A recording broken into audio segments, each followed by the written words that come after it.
When the shooting starts, there is no safe haven. Cryptocurrency prices got a hard lesson in reality Thursday when Russia launched its attack on Ukraine.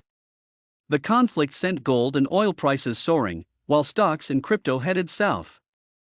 Bitcoin was down 5.1% to $35,882 at last check, according to CoinGecko, while Ethereum was down 7.7% to $2,441 and Dogecoin was off 10.2% to $0.117699. Bitcoin was down 5.1% to $35,882 at last check, according to CoinGecko, while Ethereum was down 7.7% to $2,441 and Dogecoin was off 10.2% to $0.117699. The invasion had an emotional impact on Vitaly Dmitrievich Vitalik Buterin, one of the co-founders of Ethereum, who tweeted reminder, "Ethereum is neutral, but I am not."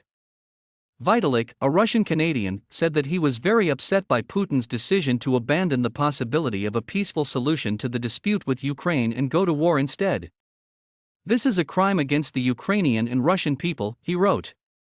"I want to wish everyone security, although I know that there will be no security." Analysts had varying reactions to the conflict's potential impact on cryptocurrency prices.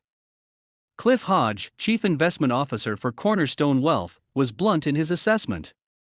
The conversation on Bitcoin and crypto as a store of value, inflation hedge, or digital gold is dead, as it's proven to be nothing more than another momentum product in the liquidity lottery, he said. Zach Killerman, fintech and crypto specialist, Finder, said that cryptocurrencies, like nearly all global markets, took a hit on the news of Russia's invasion of Ukraine. But what's next is important. Can cryptocurrencies continue to act as a hedge against inflation rates that don't appear to be curtailed anytime soon, he asked. Sanctions launched against Russia by US and NATO could lead to a surge in crypto, especially if Russia decides to use cryptocurrencies to circumnavigate traditional financial channels.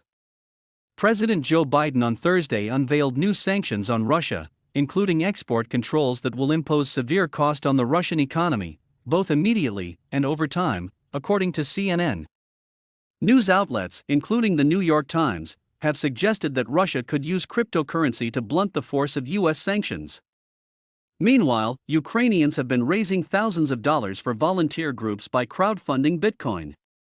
Earlier this year, Russia's Ministry of Finance had called for a ban on crypto, but softened its position as looking to regulate digital currencies.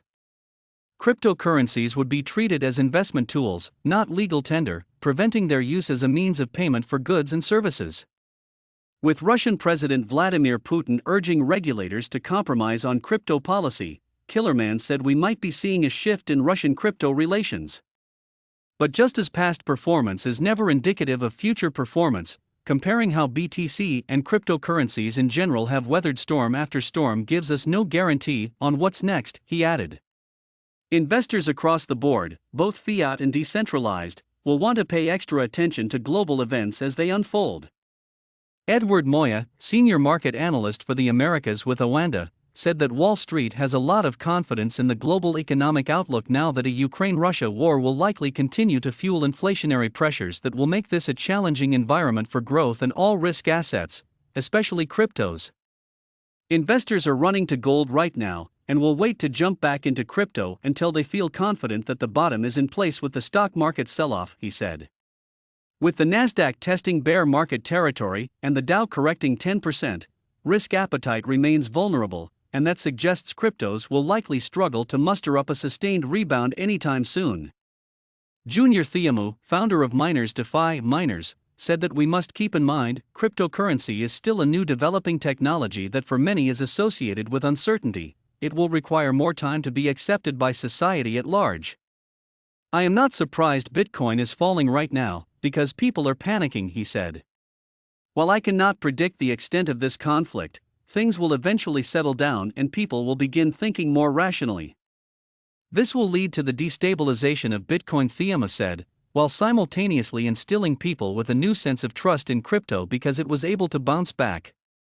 Gold prices surged on news of the invasion, prompting some harsh commentary on social media. Gold versus crypto has been settled via a knockout in the last couple of months, one commenter tweeted. Gold versus crypto during war times, another person said. Here's your answer: gold wins.